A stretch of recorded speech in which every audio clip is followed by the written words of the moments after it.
ఆంధ్ర రాష్ట్ర ప్రజలకు నమస్కారం.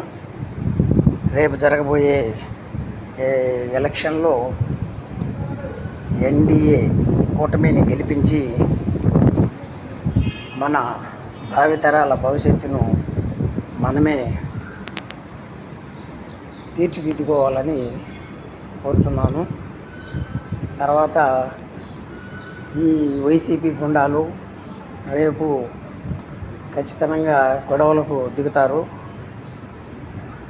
అలాగే మన వాళ్ళు ఎవరు గొడవలకు పోకుండా యొక్క కూటమిని గెలిపించి వాళ్లకు మనం బుద్ధి చెప్పాల్సిందిగా కోరుచున్నాము.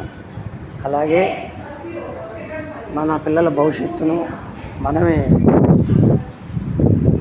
మనమే ఓటు రూపంలో వేసి ఎన్డీఏని గెలిపించి మన యొక్క భవిష్యత్తును మనమే ముందుకు తీసుకుపోవాలని కోరుచున్నాను. అలాగే గ్రామంలోనూ పట్టణంలోనూ ప్రతి ఒక్కరూ ఈ ఎన్డీఏ కూటమికి ఓటు వేసి గెలిపించాలని కోరుచు జై జనసేన, జై టీడీపీ, జై బీజేపీ, జై హింద్.